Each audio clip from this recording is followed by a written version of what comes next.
Baby,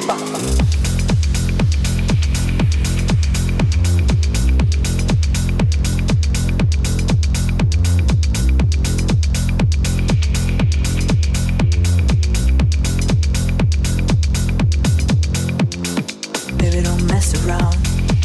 Find a path to follow. Baby, don't mess around, mess around. Hi Joe.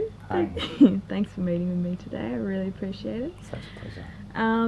You're an amazing musician that's been in this area for most of your life. Can you tell me how music came into your sphere? Well, yeah, I've been here all my life, I'd say, more, except for when I've travelled abroad, but I grew up in Dorigo and had parents that both played music. So I had guitars laying around the house, and I think when I was about 5 I probably first picked up my mum's guitar and tried to play along with her friends when they were having jams, and then it wasn't until probably 7 years later that I probably picked it up and got into it, and it was I think a time where I was really struggling in my life when I was around 12 years old and going through some heavy things, and I found music to be a kind of beautiful medium to find a bit of solace and peace. Both parents played instruments? Yeah, my mum and my dad, they weren't hugely into it. It's probably not as much as I got into it, but yeah, they definitely both knew how to strum a chord and enjoyed singing, and Yeah, it's amazing. Your music's definitely very unique, and I want to know, how has the area, and being in an area for so long, how has it affected your music, for better or for worse? well, like with all humans everywhere on Earth and all cultures, we're very much a product of our environment. And yeah, where I grew up in Dorigo is in the rainforest on the edge of a mountain that looks over the ocean and the mountains, and it's a very pristine, beautiful landscape and very inspiring. So I think being born into that landscape and being there and spending a lot of my days immersed in nature, how did it affect my music? I guess I read one of your quotes off Triple J that said, nature carries beautiful metaphors and that helps you strike a chord, and you try to capture the nature in your music. yeah, I think That's growing true. up, like I was saying, growing up in that beautiful setting, surrounded by the trees and the views of the mountains, just, I believe that nature is one of the most beautiful teachers, and you can kind of see everything in anything. So whether it's leaves falling, especially in nature, if it's leaves falling from the trees or the waterfall flowing in the creek, you can kind of see it as a life lesson there somewhere. So I guess I ended up spending a lot of time in the forest watching those small intricate details of nature doing its thing, and it just kind of became this multi-dimensional poetic space where I could just see the rhythms of life, and whether it was to do with politics or science or, I don't know, anything, I could kind of take inspiration from those little things. It's beautiful because so many people in music, they find music and then they spend years trying to figure out who they are in music, and it kind of, the sense I'm getting from you is like you never had that sort of inner turmoil because you didn't have distraction around you. Like, did you have trouble finding out your sound or your style or who you were, or was it clearer because you were just in nature? Well, it's hard. Like I definitely, being a human, there's been this ongoing search for self in my life, but there was never a point where I was trying to figure out what kind of music I need to play or what kind of image I need to portray. I just really enjoyed playing, and I just enjoy writing music, and to an extent that could be my downfall sometimes, because I don't know, I haven't charged into it as a career as much as I could, because I maybe just enjoy it too much. And yeah. Does that answer the question? Yeah, it's perfect. Like, it leads on to my next one, which is you are a prolific performer and you absolutely love it, and you can just sense that when you are playing. Why do you love it? Is it that anxiety? I find that, I guess when you practice anything so much and it becomes like something that you don't have to think about. So I think when you get down to the science of it, it becomes habitual and it ends up kind of moving its way into your basal ganglia in the center of your brain, and you don't need to use so much of your frontal cortex to kind of do the thing anymore. And I find that with music I've been able to do that, and I've been able to I get into a heart space where it becomes a space of no thought, and I can just kind of become emotion. And in that space I just feel so free and liberated from all my worries and all my stress, and I just feel my mind switch off, and it's almost like I feel like I just become possessed by music. Wow.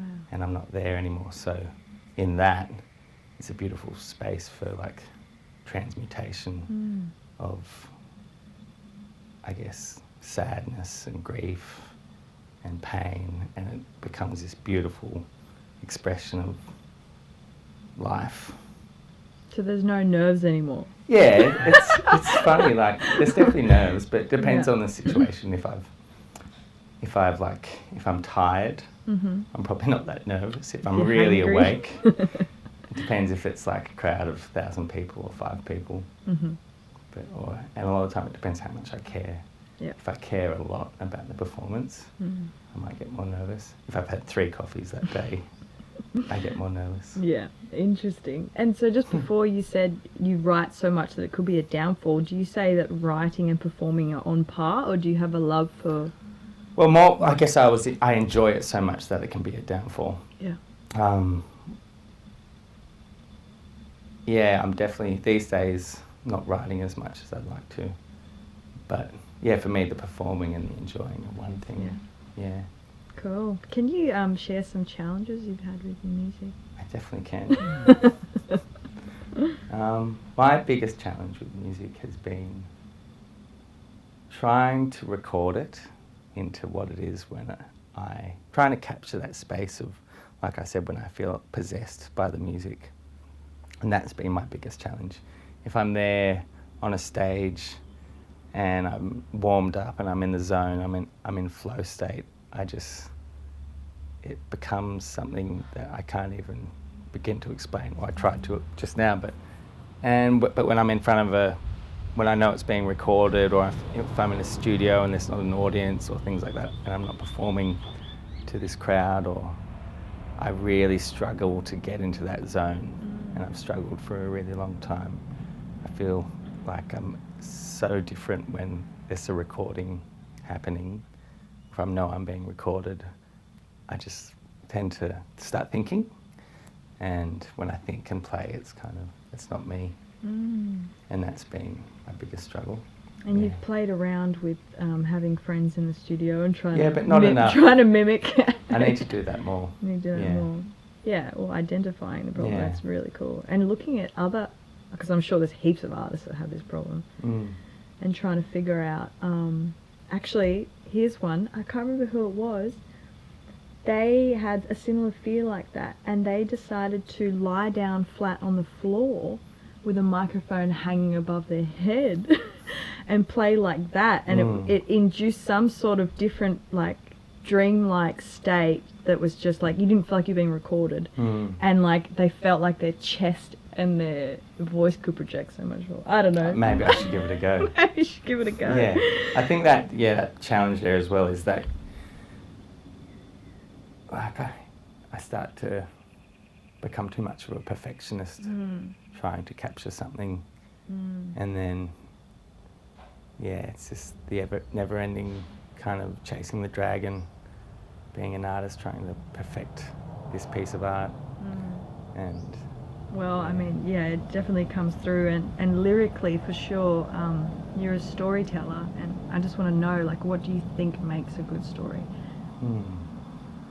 For me, a good story it doesn't matter if it's true or fantasy, and it's something that's, a good story is something that's simple, that manages to convey a huge amount of wisdom in a really simple way. Yeah. Beautiful. In general, where do you think music comes from? Do you identify with your music as yours? Or Where does music come from? Well, I think, the fabric of reality is this beautiful mathematical, geometric kind of technology that exists everywhere. And everything, whether it's Fibonacci or the golden mean or whatever, like everything is made up of this beautiful, perfect mathematics in a way. And in that there's a numinal goodness that we can all relate to. So if you look at the major scale in music, it's all these beautiful fractions in maths, like whether it's a fifths or fourth or thirds, or like harmonics in music, it's all mathematics. So in a sense, the universe is music.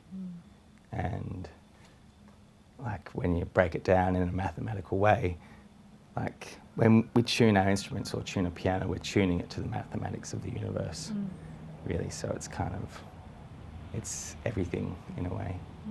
And whether it comes through me, I think in my music there's definitely a lot of the songs I write relate to my experiences that are my own individual experience. But then also in that space of when I say I feel possessed by the music, it's also like this universal kind of energy coming through, or a collective consciousness of humanity that, like, we're so exposed to so much these days, the news, social networks, and we see so much of the world and so much pain, so much joy everywhere. And I feel it all. And I'm a human with empathy, so I feel all this empathy for people going through anything. And I feel it. It's theirs, but I feel it. And so when I play music, it comes through.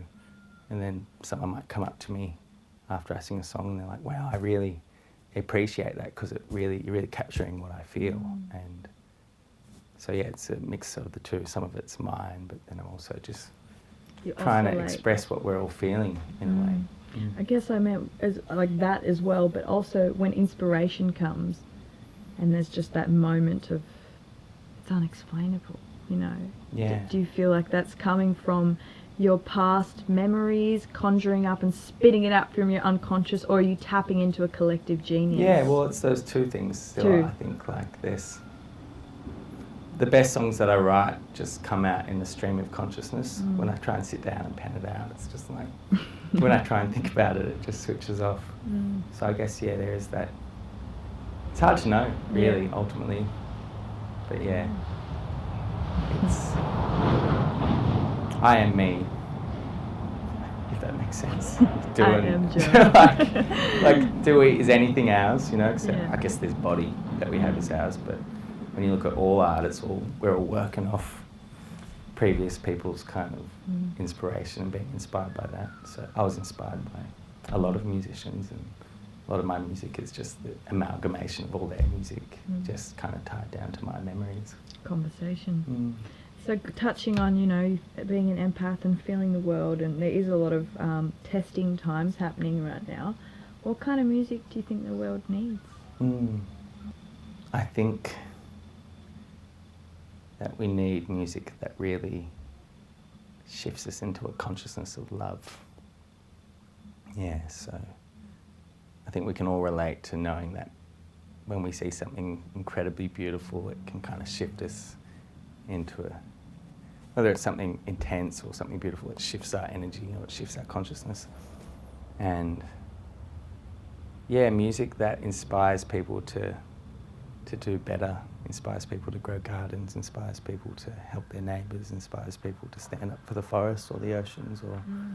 Activism, essentially. Yeah, but just like, I guess we're all so different, humans all over the world. So like I was saying, a good story is something that's simple, that can convey a lot of wisdom. So we need music that can reach out to everyone. So if it's music that's directly talking about activism, it might not reach everyone, but we still need that. But I guess if we could find some kind of like message that just kind of cuts through everything and can connect to each individual on Earth, then that would be pretty good.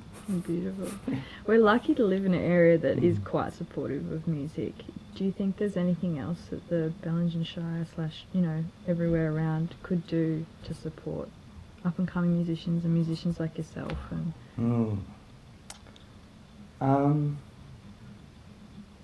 Yeah, I think more positions on all levels. So more positions for people in a government sense, and to help with initiating events, or helping more roles for people who aren't musicians as well, who want to help musicians, and maybe more funding for music, I guess, in the area, whether it's concerts or I don't know.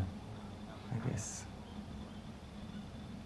we're pretty lucky here. We've got a lot going on and a lot of awesome projects, so it's hard to say.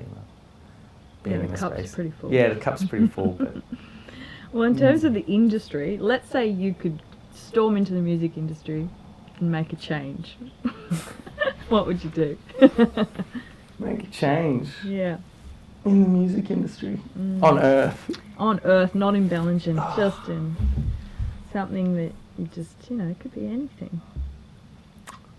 I'd probably try and, there's this whole thing with streaming now, and musicians don't get paid from people listening to their music. So if we could kind of shift that back into a space where musicians get money for people listening to their music, that would be amazing, I think. Yeah. Yeah, it's a double-edged sword, isn't it? Because I have Spotify, you have Yeah. Spotify. Yeah. I wanted to ask you, what's the last song you streamed on Spotify today? It was For What It's Worth by Buffalo Springfield. Okay, we'll have to cut that in. Okay. Yeah. Well, thanks so much for taking the time to chat with me today. We're gonna, I'm going to request if you could play a song for us. I'd really love that. I can definitely do that. Okay, wonderful. Thanks so much, Joe. Cool. So this is a song of mine called Denizen, and it very much relates to what we're talking about with, I guess, being from this place and being inspired by this beautiful landscape that I grew up in. And yeah, like I said, this is a song that I wrote after being immersed in nature. And yeah, hope you enjoy.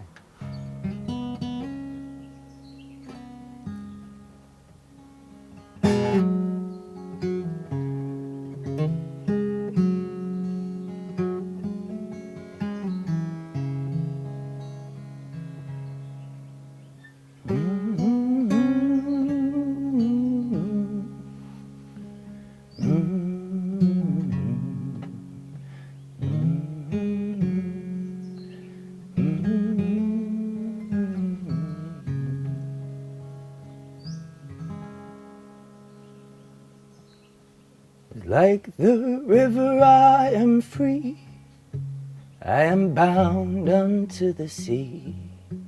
I am weaver, I will wind my way home.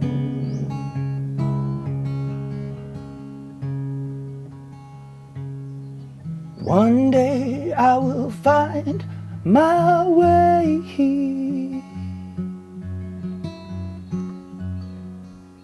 home.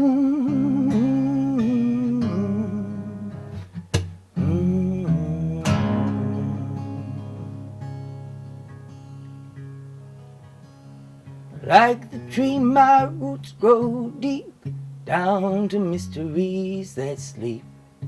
They go down to the substance underground. Yes, I am familiar with the darkness. Yes, way down.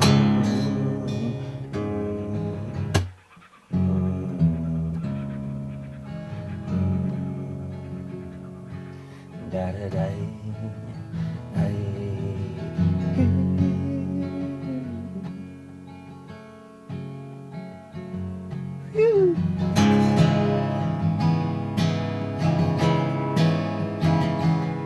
Yes, I have come to understand I am not separate from this land.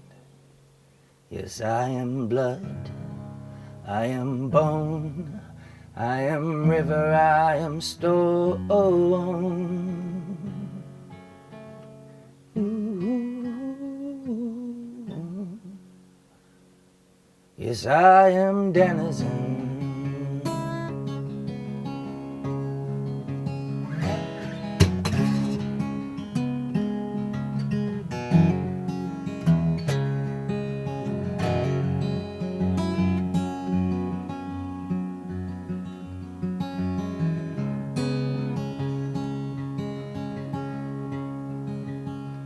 Like the rock I shall stand strong as I watch the world do wrong.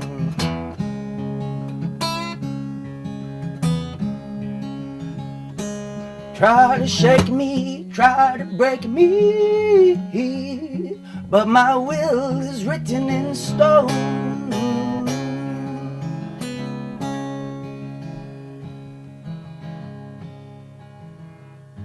It's the blood, yeah, with the blood of my ancestors. Yes, my will is written in stone.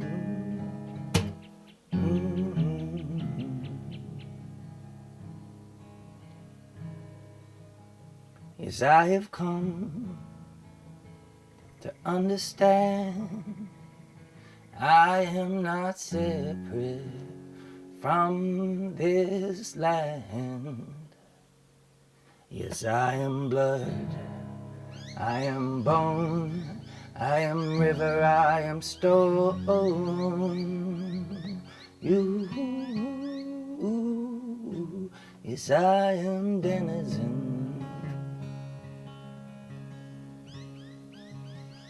You.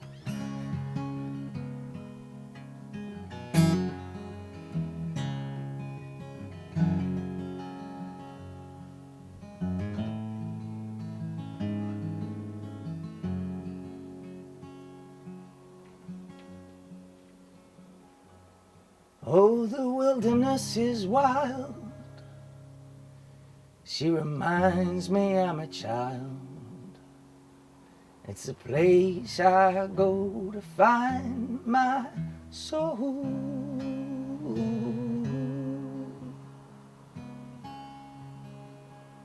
It's when I've lost my way. It's the place I go to find my